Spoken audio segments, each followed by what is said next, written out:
इस पे हम कोई राजनीति नहीं करना चाहते हैं। हमारा जो काम है रख ले। इस मामले में, देश की सुरक्षा के मामले में, शहीद के मामले में हम लोग कोई राजनीति करना नहीं चाहते हैं। आज पूरा देश जो है, जिन जवानों ने देश के लिए शहादत दी है, जो शहीद हुए हैं, कुर्बानी दी है, आज पूरा देश जो है उनके साथ खड़ा है। और हम सब लोगों की जिम्मेवारी बनती है, केवल नेताओं की नहीं बल्कि आम नागरिकों की भी जिम्मेदारी बनती है कि जिनके बदौलत, जिन सैनिकों के बदौलत हम लोग चैन की नींद सोते हैं, वो देश के लिए शहादत देते हैं, भारत माता के लिए कुर्बानी देते हैं, तो उनके परिवार के साथ इस दुख के घड़ी में हम सब लोग खड़े रहे। और जब पार्थिव शरीर आया था तो हम एयरपोर्ट भी गए थे और परिजनों से भी हमारी बातचीत हुई थी और हम कहे थे कि घर आकर के जो है हम मुलाकात करेंगे। तो इसी सिलसिले में आज हम लोग जो है यहाँ आए हैं और परिवार की कुछ मांगे हैं, सरकार से भी इन्होंने मांग को रखा है। हमको लगता है कि अब नियम जो है तय हो जाना चाहिए। मान लीजिए आर्थिक मदद तो आप सरकार देगी, लेकिन कुछ ऐसा नियम बन जाए जिससे वीर जवानों जो अमर रहे, उनका नाम अमर रहे, उनकी कुर्बानी को लोग, आने वाली पीढ़ी याद करे।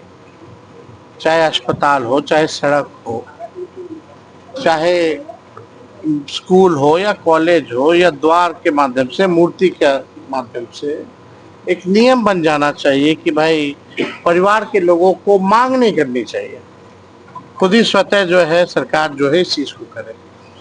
तो एक सरकार से भी हम लोग आग्रह करेंगे कि ऐसे समय में इन चीजों पे ध्यान दे और आने वाले विधानसभा सत्र में भी इस चीज को हम लोग जो है सरकार के सामने प्रस्ताव रखेंगे और जो सहयोग हो पाएगा सरकार को खुल करके सहयोग करना चाहिए। और आप सब लोग जानते हैं कि बिहार के लोग, जब भी भारत माता की रक्षा सुरक्षा की बात आती है, जब भी युद्ध होता है, देश के लिए अगर कुर्बानी देनी हो तो बिहारी कभी पीछे नहीं हटता। और ये तो बक्सर, राड़ा, शाहाबाद का इलाका है कि बड़े तादाद में लोग जो है यहाँ फौज में। तो विशेष तौर पे केंद्र सरकार बनाए ना बनाए, हमने पहले भी केंद्र सरकार से मांग की थी कि पैरामिलिट्री फोर्स जितने हैं, अगर कोई शहीद होता है देश की रक्षा के लिए, सुरक्षा के लिए, आम नागरिकों के लिए, तो उनको भी शहीद का दर्जा मिलना चाहिए। और इस मामले में तो हमने अमित शाह जी को भी पत्र लिखा है, रिसीप्ट भी हमको मिला है कि पत्र उनको प्राप्त हो गया है, लेकिन अभी तक क्या कार्रवाई की गई है इस मसले को लेकर कि ये हमको या किसी को सूचित नहीं किया गया है।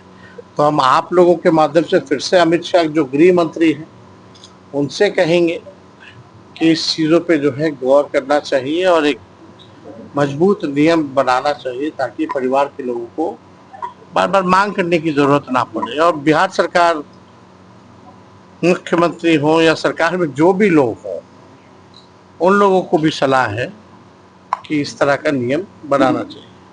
वो बनाए ना बनाए, लेकिन तेजस्वी जब आएगा तो इस नियम को बनाने का काम सर आपने अभी हम अपना बता सकते हैं और जनता को छोड़िए कौन क्या कर रहा है, जनता तय करेगी कि वो राजनीति कर रहे हैं कि नहीं कर रहे हैं। हम इस मसले में केवल मेरा एक मकसद है, इस समय शहीदों के परिवार के साथ खड़े रहो, जो मेरा फर्ज है यही है। हम अपना जवाब दे सकते हैं। कौन नहीं आया, मुख्यमंत्री आए कि नहीं आए, इसका जवाब तो हम नहीं देंगे, इसका जवाब तो मुख्यमंत्री ही देंगे। ऑपरेशन सिंदूर से युवाओं को क्या पैगाम देना चाहते हैं? नहीं, ऑपरेशन सिंदूर से देखिए, हम यही पैगाम देना चाहते हैं कि भारतीय सेना पूरे विश्व में सबसे बहादुर सेना है और जो बहादुरी, जिस दिलेरी से एक बार नहीं अनेकों बार देश के दुश्मनों को परास्त किया है, मुंहतोड़ जवाब दिया है, तो भारतीय सेना के प्रति सम्मान की भावना सब लोगों को रखने की जरूरत है। सैनिकों के प्रति सम्मान रखने की जरूरत है। अगर वो ना हो सैनिक तो हमारा देश सुरक्षित नहीं, कोई नागरिक सुरक्षित नहीं। तेजस्वी यादव का बक्सर दौरा, शहीदों के सम्मान में बनाए जाएं स्थायी नियम, परिवारों को मिले अधिकार, परिवारों को मांगना ना पड़े, अमित शाह को लिखा है मैंने पत्र। बने रहे बक्सर समाचार के साथ। अपने एक दिवसीय दौरे पर बुधवार को बक्सर पहुंचे बिहार के नेता प्रतिपक्ष तेजस्वी यादव ने वीर शहीद के परिजनों से मुलाकात की।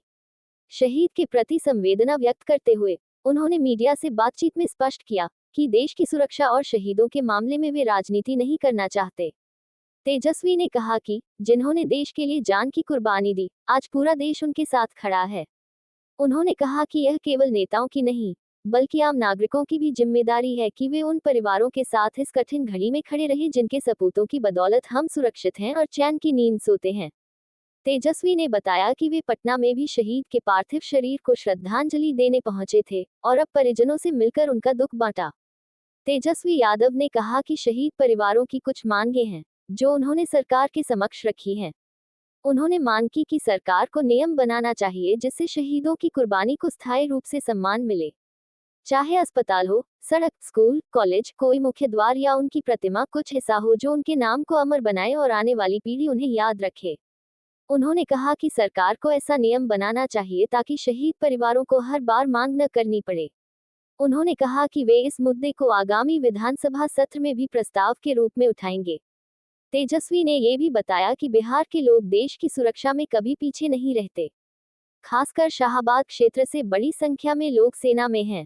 उन्होंने कहा कि उन्होंने अमित शाह को पत्र लिखकर पैरामिलिट्री फोर्स की स्थायी मांग रखी है, लेकिन अभी तक कोई प्रतिक्रिया नहीं मिली है। अंत में ऑपरेशन सिंदूर पर टिप्पणी करते हुए तेजस्वी ने कहा कि इस समय केवल इतना कहना चाहेंगे कि सरकार को शहीदों के परिवारों के साथ खड़ा रहना चाहिए। जनता खुद तय करेगी कि कौन इस विषय पर राजनीति कर रहा है। उन्होंने कहा कि भारतीय सेना दुनिया की सबसे बहादुर सेनाओं में से एक है और हर नागरिक को उनके प्रति सम्मान रखना चाहिए, क्योंकि सेना है तभी देश सुरक्षित है। फिलहाल के लिए इतना ही। आगे की हर अपडेट के लिए बने रहिए बक्सर समाचार के साथ।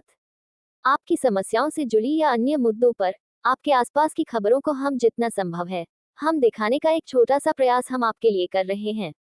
खबर पसंद आए तो एक लाइक, कमेंट एवं सब्सक्राइब भी जरूर करें।